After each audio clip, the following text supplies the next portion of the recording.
자, 오늘 본문은 짧은 두 절이지만 성경책을 보시면 우리가 16절부터 좀 보셨으면 좋겠습니다. 4장 16절부터 가인이 소개됩니다. 가인이 누굽니까? 아담의 첫째 아들입니다. 그리고 그의 동생이 아벨이었는데 이 아벨이 가인에 의해서 죽게 됩니다. 그죠? 가인은 그래서 공식적으로 인류 역사상 첫 살인자가 되고요. 아벨은 인류 역사상 첫 순교자가 됨과 동시에 천국의 제1번 백성이 되는, 그렇겠죠. 천국의 제1번 백성이 되는 영광을 누리게 되는 거죠. 이거 좀 꺼주시면 안 될까요? 껐나요? 네. 자, 그래서 오늘 말씀에도 아담이 아내와 동침할 때 이제 아들을 낳았고 그의 이름을 셋이라 할 때 하나님이 내게 가인이 죽인, 그죠? 살인자 가인이 나오죠. 가인이 죽인 아벨을 대신해서 하나님이 다른 씨를 주셨다. 다른 씨. 왜 다른 씨를 줘야 되냐면 하나님이 여자의 후손을 약속하셨잖아요. 그죠? 창세기 3장 15절에 원시 복음인 여자의 후손을 얘기했는데 이 가인을 통해서는 여자의 후손이 이제 막히는 거예요. 이 살인자의 계보를 따라서는 여자의 후손이 불가능합니다. 그러니까 하나님이 또 다른 대안을 통해서 생명을 이어가는 거죠. 다시 경건한 믿음의 후손을 필요로 했던 것입니다. 자, 이 가인이 이제 하나님을 떠나서 16절 말씀 보시면 하나님을 떠나서 여호와 앞을 떠나, 참 슬픈 표현입니다. 그죠? 여호와 앞을 떠났다. 여호와 앞을 떠나서 어디로 갑니까? 에덴의 동쪽. 그러니까 여기가 동쪽이죠. 여러분 기준으로 볼 때 에덴의 동쪽 놋 땅에 가서 거주합니다. 그래서 자기의 아들의 이름을 딴 성을 만듭니다. 그게 바로 에녹 성이었습니다. 17절에 그게 나오죠. 에녹 성을 만들고 자손들을 막 낳습니다. 자손 이라스를 낳고 무후야헬을 낳고 무드사헬을 낳고 라멕을 낳고 이런 식으로 이제 계보를 이어가는 겁니다. 가인의 계보, 가인의 후예들이 딱 생기는 겁니다. 그 가인의 후예들 중에 오늘 성경은 다른 이름들은 필요로 하지 않고 18절에 나오는 라멕을 주목합니다. 라멕. 이 라멕이 이제 일부 다처제를 공식적으로 여는 또 스타트를 끊습니다. 19절에 보면 두 명의 아내를 얻게 되는데 하나의 이름은 아다였고 둘째 아내는 실라였습니다. 각각 아다와 실라를 통해서 후손들이 또 나오는데 아다를 통해서는 야발과 유발이라는 아들을 낳게 되고요. 실라를 통해서는 두발 가인과 나아마라는 딸을 낳게 됩니다. 그런데 오늘 성경에 보시면 야발은 20절 말씀에 야발은 장막에 거주하며 가축을 치는 자의 조상이 되었다. 다른 말로 하면 축산업의 선구자가 되었습니다. 그리고 유발은 수금과 퉁소를 잡는 모든 자의 조상이었다. 오늘날로 말하면 피아노, 바이올린, 신디를 치고 첼로를 연주하는 음악의 조상이라는 것이죠. 그리고 실라는 두 번째 부인 실라를 통해서 두발 가인을 낳는데 두발 가인은 드디어 이제 구리와 쇠로 만든 여러 가지 기구를 만들어냅니다. 그러니까 대장장이의 선조가 되는 거죠. 조상이 되는 겁니다.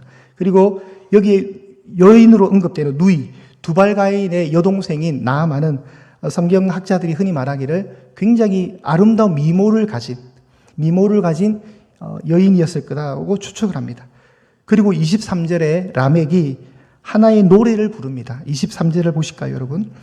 23절과 24절 두 절을 통해서 라멕이 노래를 부르는데 운율에 맞는 노래를 부릅니다. 제가 한번 읽어보겠습니다. 라멕이 아내들에게 이렇게 말합니다. 아다와 실라여 내 목소리를 들으라. 라멕의 아내들이여 내 말을 들으라. 나의 상처로 말미암아 내가 사람을 죽였고 나의 상함으로 말미암아 소년을 죽였도다. 굉장히 문장이 막 가는 게 아니죠. 딱딱 이게 뭔가 운율이 있고 대비가 있습니다. 나의 상처, 나의 상함.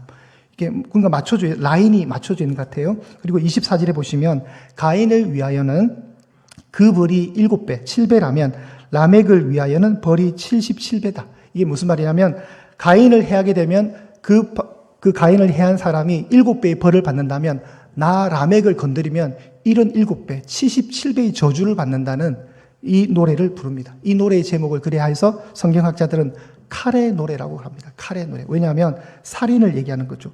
자기가 상처를 입었는데 사람을 죽여버렸습니다. 내가 상했는데 소년을 죽였대요. 그러면서 자기가 죽여놓고도 나 건드리면 속된 말로 재수 없을 것이야. 77배의 저주가 임할 것이라는 아주 사람을 죽여놓고도 뻔뻔스럽게 자신을 변호하며 자신의 위대함을 찬양하는 어리석은 자. 라멕입니다. 그러니까 지금 가인의 후손들은 뭘 일으킵니까? 고급 문명을 일으키죠. 목축업과 음악과 쇠 문화, 그리고 막 어떤 미모, 어떤 아름다움에 관한 그런 모든 것들을 막 일으키면서 이 사회가 굉장히 가인이 쌓은 가인의 아들 에녹을 통해서 에녹성에서 일어나는 이것은 굉장히 인간적으로 볼 때는 문명이 고도로 발달되고 뭐 살인했을 때 몇 배를 받는다, 이건 사법제도가 어느 정도 정탁되었다는 것을 알 수가 있어요. 사람을 했을 때 어떻게 된다는 공식이 있다는 것은 사법제도마저도 이 문명사회가 뿌리를 내렸다는 걸 알 수 있는 거거든요. 사람을 죽였을 때. 이런 노래들을 막 한단 말이죠. 이런 노래를 하면서 자신이 전혀 양심의 가책을 받지 않는 정말 가인의 후손답게 그들이 쌓은 성에서 머물면서 이런 일들을 만들어내는 것이죠. 그런데 오늘 본문에 보시면 아주 대비되는 셋이라는 경건의 후손을 하나님이 다시 일으키셔가지고 다른 씨를 받은 셋을 통해서 하나님이 조용하게 역사를 하십니다. 그들이 했던 행동들은 뭐냐면 하나님을 찾는 거였습니다. 하나님을 찾는 것. 네, 이제 마지막 승선하셨네요. 네. 우리 아이들이 또 왔습니다. 이 비를 뚫고. 자, 가인이 왜 이렇게 성을 쌓았을까? 일단은 성을 쌓는 일은 자신을 보호하는 겁니다.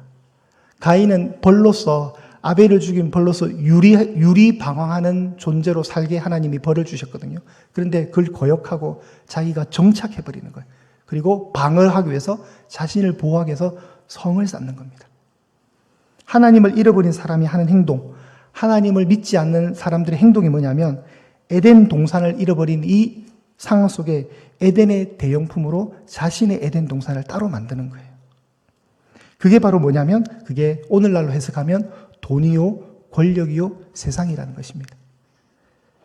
가인은 동산을 회복할 수 있는 힘이 없기 때문에 동산 비슷한 것을 만들었습니다. 그 동산 비슷한 것이 자신의 아들의 이름을 딴 성이었습니다. 자기가 성을 만들면 행복할 거라고 생각을 했던 것입니다. 인간은 성을 쌓는 존재입니다. 왜 성을 쌓냐면 하나님이 없기 때문입니다.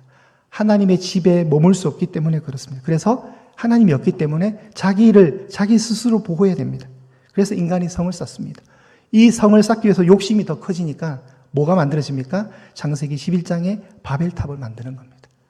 우리의 이름을 높이 알리자. 우리의 흩어짐을 면하자. 그런 성을 쌓는 겁니다. 가인의 6대 손인 이 라멕이 보통 사람들과는 다르게 아주 특별한 탁월한 업적을 남겼습니다. 제가 했듯이 축산업과 음악과 대장장이와 미의 어떤 발전, 아름다움의 발전을 일으킨 이 후손들을 통해서, 그리고 이 사회는 필요 이상의 폭력이 난무하고 칼이 칼을 부르는 아주 복잡한 문화가 되었습니다. 이것이 바로 에덴 동산 밖에서 일어나는 인간들의 범죄입니다. 그래서 에덴 동산을 기준으로 동쪽으로 계속 가는 것은 굉장히 위험한 거예요. 에덴 동산을 기준으로. 성경이 그렇게 말하는 거죠. 에덴의 동쪽, 뭐 옛날에 영화 있지 않습니까? 그죠? 그게 굉장히 낭만적인 영화가 아니에요. 그건 서자들, 버림받은 사람들의 이야기입니다.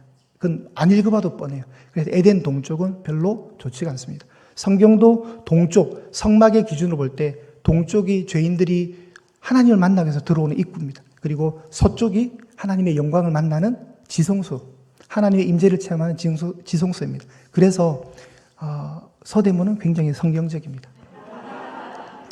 되도록 이사를 하시더라도 동대문 쪽은 가지 마시고, 동대문은 예향교회 기준으로 자꾸 하나님과 멀어지는 곳이에요. 이렇게 서쪽으로 오셔야 돼요. 그래서 서대문이 좋습니다.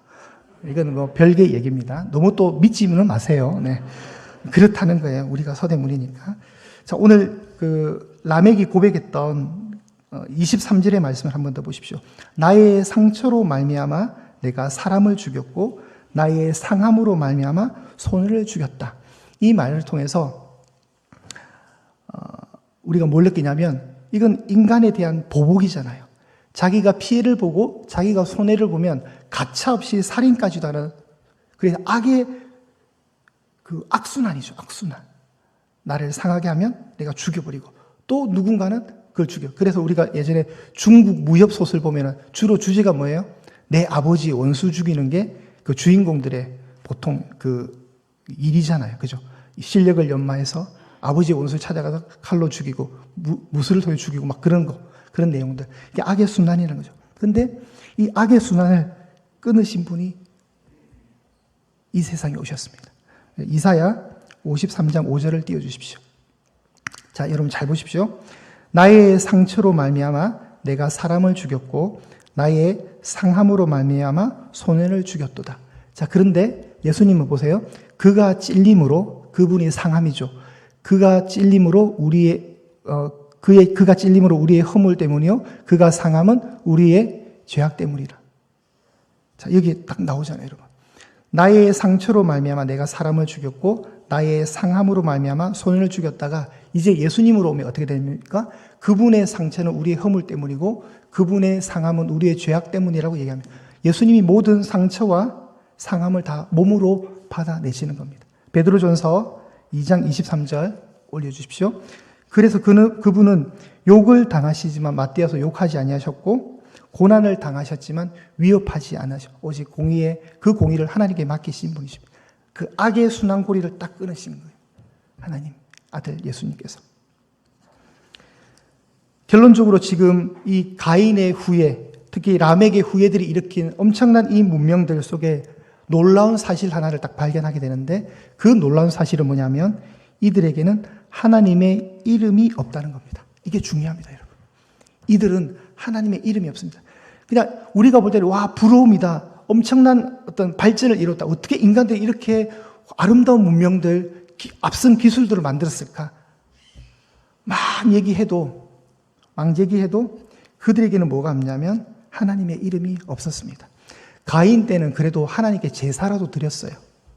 가인 때는. 근데 라멕 때는 제사 자체는 물론이고 하나님의 이름이 전혀 발견하지 않고 하나님이 없는 인간들이 살인을 하는 모습을 비춰주고 있다는 것이죠. 그러니까 이제 하나님께서 다시 새 일을 행하십니다. 새 일을 계획하십니다. 다른 씨를 통해서 하나님은 포기하지 아니하시고 다시 여자의 후손, 경건의 후손을 일으키십니다. 근데 그 경건의 후손을 가인으로부터 시작하지 않으시고 다시 아담으로부터 시작하십니다. 가인은 이미 틀렸기 때문에 다시 아담으로 가게 해서 아담의 공식적인 마치 셋째 아들로 보이는 셋을 통해서 여자의 후손을 만드십니다. 이것이 하나님이 일으키시는 새 일입니다. 우리가 구원 서막의 여정을 우리가 보았습니다. 구원 드라마의 서막을 우리가 보았는데 첫째 날은 모세였고 둘째 날은 누구였습니까? 룻과 보아스의 이야기였습니다. 셋째 날은 다니엘이었고요. 어제는 스룹바벨. 다 공통점이 뭐죠? 전부 다 새로운 시작입니다. 뭔가 중단되었던 부분에 대한 새로운 시작인데 오늘도 마찬가지입니다. 아주 더 올라가서 역사적으로 하나님은 셋을 통해서 그 경건의 후손을 만들어내십니다. 그리고 그의 아들, 셋의 아들이 누구였습니까? 26절에 우리 다시 본문 보실까요? 셋도 아들을 낳았는데 그의 이름을 에노스라고 합니다. 에노스. 하나님이 드디어 경건의 후손을 이어가시는데 에노스 때 중요한 것은 뭐냐면 에노스 때 그때의 사람들이 비로소 여호와 이름을 불렀더라. 그냥 부른 것이 아니라 비로소. 이게 어떤 의미일까요, 여러분? 엄청 긴 시간 동안 중단되었다는 거잖아요. 엄청 오랜 시간 동안 하나님의 이름이 불린 적이 없는 거예요. 근데 그때 에노스 때 드디어 이 에노스를 통해서 예배가 회복이 된 거예요. 이 에노스 때를 통해서 하나님의 이름이 불렸다는 것은 하나님을 찾았고 붙들었다는 거죠. 하나님의 얼굴을 구했고 드디어 경건의 백성들이 여호와께 단을 쌓으며 예배했다는 겁니다. 할렐루야. 이것이 오늘 우리가 봐야 될 아주 중요한 부분입니다. 누구의 이름을 부르는가 엄청 중요합니다. 부디 여호와 이름을 부르시는 저와 여러분 되시기를 소망합니다. 저는 여러분들이 여호와 이름을 부르는 사람이라는 것을 축복합니다. 여러분의 자녀의 입술에도 이 이름이 있기를 소망합니다. 우리 민족이 여호와 이름을 부르는 민족이 되었으면 좋겠습니다. 우리의 교회가 여호와 이름을 붙드는 은혜가 있었으면 좋겠습니다. 우리의 가정이, 우리의 자녀가 여호와 이름을 놓치지 않았으면 좋겠습니다. 여호와 이름을 부르는 것 너무나도 중요합니다. 그죠? 이건 소속에 관한 문제입니다. 여러분 잘 보십시오. 16절부터 가인이 여호와를 떠나서 에덴 동산 롯 땅에 거주하면서 쭉쭉쭉쭉쭉쭉 24절까지 문명을 일으키는 엄청난 내용을 담고 있고, 상대적으로 25절부터 26절은 이 경건의 백성들이 탄생하는 조그만 구절밖에 되지 않는 거예요. 그러니까 세상은 정말 화려하고 커요. 뭔가 복잡하고 많이 일어났고 예배를 드리는 경건의 후손들은 아무 한 것도 없는 것 같아요. 에노스의 후손들은 화려하지도 않고요, 여러분. 문명을 일으키지도 않았습니다. 그냥 소박하고 담백합니다. 그들에게는 뭐가 있습니까? 대신 여호와의 이름이 있습니다. 여러분, 그래서 우리 특세의 결론은 이겁니다, 여러분. 어디에 속하여 어떻게 살 것인가? 이것이 오늘 우리 신년 2023년도에 우리가 왜 모였는가를 고민하는 질문에 해답이 될 수 있기를 원합니다. 어디에 속하여서 우리가 어떻게 살아야 되는가? 모세 때도 여호와 이름을 부르는 겁니다. 그의 어머니가 모세를 갈대상자에 보낼 때 누구를 의지했겠습니까? 하나님. 룻과 보아스 이야기 때 나오미가 그리고 룻이 누구를 의지했습니까? 어머니 하나님이 저희 하나님이다. 하나님 불렀습니다. 다니엘은요, 주여 들으시옵소서. 주여 우리 백성의 모든 죄를 용서해 주십시오. 민족의 역사의 그 실패 앞에 다니엘이 무릎을 꿇었고요.